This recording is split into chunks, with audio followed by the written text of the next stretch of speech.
applaudissez sous vos applaudissements généreux. Anouilh.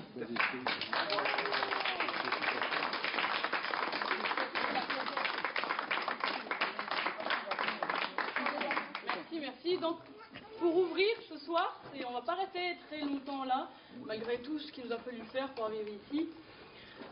Pour ouvrir ce soir, une petite histoire que j'ai entendue dans un pays où on ne parle pas français. Et dans ce pays où on ne parle pas français, donc un pays hispanophone, quand j'ai commencé à raconter des histoires là-bas, je ne parlais pas non plus la langue de ce pays de là-bas. Il me fallait donc un mot, qui n'est pas vraiment un mot, un son, qui est moyennement un son, pour dire d'accord, j'ai compris, même si c'est pas vraiment vrai. Qu'est-ce que c'était ce mot-là? Balai. Balai, ça aurait pu être balai. Qu'est-ce que c'est? Comment on fait avec la gorge, avec la bouche pour dire qu'on a compris et qu'on encourage la personne qui nous... Exactement ça. Mais ça, c'est ce qu'on fait à Saint-Dionysie. Parce que là-bas, dans cet autre pays, très loin d'ici, c'est un pays donc hispanophone, je ne sais pas si je vous l'ai dit. Voilà, donc le fait que ça soit hispanophone, ça veut dire que le ça va se traduire d'une autre manière. Ça va être aha. Aha. Pensez le rota là. Vous savez que les Espagnols, quand ils rigolent, ils font pas ha ha ha, ils font ha ha ha. Hein? Quand si vous voilà. Donc, alors même si vous comprenez pas pour l'instant ce que je vous dis, vous pouvez faire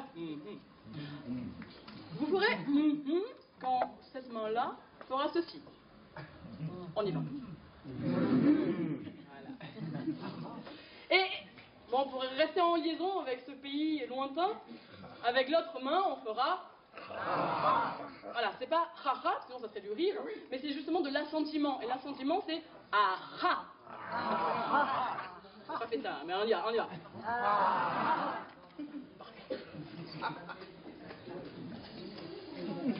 On va laisser les retardataires arriver. Et voir si, voilà, on fait des balances là. Balançons. Tout le monde dans ce petit village du Pacifique colombien connaissait Maria de los Dolores del Perfecto Sacramento. Ceci dit, je ne suis pas tout à fait sûre que sa réputation soit arrivée à Saint-Dionysie.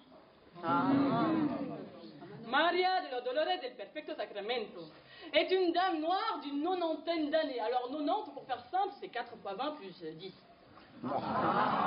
Qui marche droite en faisant danser ses hanches entre les masures en bois délabrées du petit village du Pacifique dans lequel elle est née il y a 90 années. Maria de los Dolores del Perfecto Sacramento aime à sentir lorsque le vent frais de l'été s'engouffre dans son jupon en jute. Oh, Maria de los Dolores del Perfecto Sacramento, c'est pas une femme ordinaire. C'est l'amie de l'air. C'est une femme médecine, une médecine woman, qui cure non pas à coups de médoc et de piqûres, mais à coups d'histoire qu'elle raconte. Exemple. Ce matin, sur le marché, une voisine la reconnaît et se jette à ses pieds. « Aïe, Maria, s'il te plaît, j'ai besoin de toi. Mon mari est au lit depuis 3 jours, il l'a pas quitté. Il a les jambes emmêlées, le teint livide, la laine fétide, il va mourir si tu viens pas, s'il te plaît. » Et moi, en échange, qu'est-ce que j'ai? Je sais pas, ma reconnaissance éternelle, Maria. Ça suffit pas. Ah, je sais pas, je serais tellement reconnaissante envers toi que je saurais pas comment te remercier. Toujours pas. Mon bouillon de poulet à partager? Ça m'ira. Maria de los Dolores del Perfecto Sacramento suit la voisine jusqu'à chez elle. Celle-ci ouvre la porte où gît le mourant, mais Maria dit et mon bouillon de poulet. Alors, elle s'assoit, se rassadie, et puis lorsqu'elle a bien mangé, lorsqu'elle a bien bu, elle se remonte les manches, et puis elle rentre dans la chambre du malade en prenant bien soin de fermer derrière elle. Elle s'approche de l'homme dans son lit, se penche sur lui et commence là à lui raconter une histoire. Mais comme il n'est pas vraiment sûr qu'il ait bien entendu, elle passe de l'autre côté en passant par le milieu et lui raconte une autre histoire.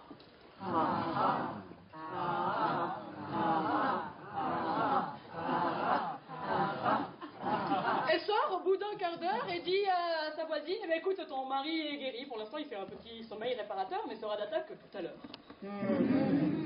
Enfin bref, Maria de los Dolores del Perfecto Sacramento vit plutôt bien. Elle vit tellement bien qu'un beau jour, elle en est morte. Alors, on pleure beaucoup, surtout les hommes qui l'aimaient davantage. Puis, on prie et on chante pour le repos de son âme, enfin, pour qu'elle s'envole surtout. Mais l'âme de Maria de los Dolores del Perfecto Sacramento, où donc allait-elle aller? Sûrement pas au paradis. Non, Saint-Pierre l'avait rangée dans ses fichiers depuis longtemps comme une femme demi-mondaine. Hors de question qu'elle y mette les pieds.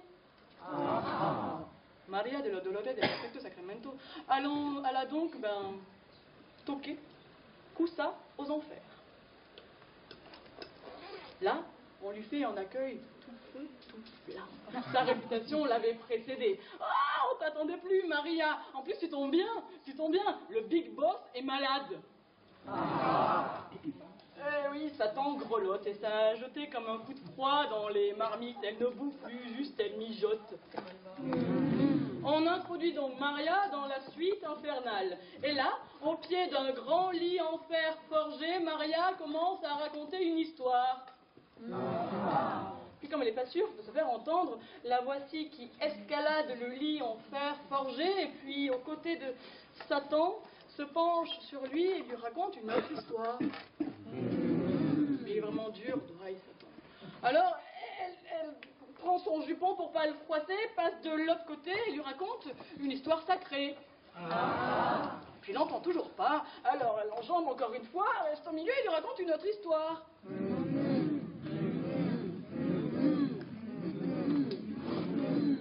Elle finit avec l'histoire de Sainte Eulalie et Satan sort du lit, il est remis sur pied, et puis voilà, les marmites se remettent à bouillonner. Maria de los Dolores del Perfecto Sacramento vit bien, même morte. Et puis un jour, vient se garer aux portes des enfers une limousine blanche aux vitres teintées. En sort un jeune homme, la trentaine, avec une grande toge blanche, les cheveux châtains jusqu'ici à peu près, pas de chaussures, une barbe de 3 jours, l'air plutôt gentil, et les mains chargées de 2 grosses valises noires. On le laisse rentrer bizarrement sans rien dire. Lui, il se met dans le bureau avec Satan. Il reste là-bas un quart d'heure. Il en ressort, sans les valises, mais suivi de Maria de los Dolores del Perfecto Sacramento. Les deux s'engouffrent dans la limousine, et celle-ci monte. Elle passe sur la terre, mais très rapidement. Monte et... Vraiment, dans les nuages, ça en fait de la chantilly. Les voici aux portes du paradis. Lorsque Maria de los Dolores del Perfecto Sacramento rentre dans le paradis, Saint-Pierre prend bien soin d'avoir l'air aspiré sur sa base de données. Et puis on lui explique qu'on a besoin d'elle, que le Saint-Père est malade. Et ça a jeté dans l'atmosphère comme une ambiance électrique, et que elle seule, si elle voulait, pourrait peut-être... Je moyenne pas avec le bon Dieu. Il est où? On l'introduit dans la suite divine. Elle le retrouve là, vautré entre ces nuages, enroulé dans sa barbe blanche. Elle s'approche de lui doucement, et puis sur sa vieille oreille, il lui raconte une histoire. Mais Dieu n'entend pas, vous le savez. Alors elle se met de l'autre côté et lui raconte une autre histoire. Et puis une autre.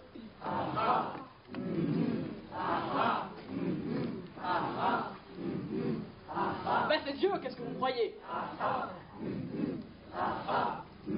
Dieu est remis sur pied. Et puis elle reste là-haut parce que ça lui va bien d'être parmi les anges. Mais figurez-vous que au bout d'un certain temps, les anges, justement, tombent de plus en plus malades. Et comme Maria de los Dolores del Perfecto Sacramento fait un travail ciblé, eh bien, ça commence à se chamailler là-haut. Et tout ce remue-ménage là dans les nuages est entendu sur la terre. Et là, les hommes comprennent qu'ils ont peut-être été dupés, que le repos éternel n'a peut-être pas été accordé à leurs protégés. Alors, ça les met un peu en colère, la ferveur renaît, on allume des cierges qui, par mégarde, incendient des églises. On prie non pas pour son repos, mais pour son retour.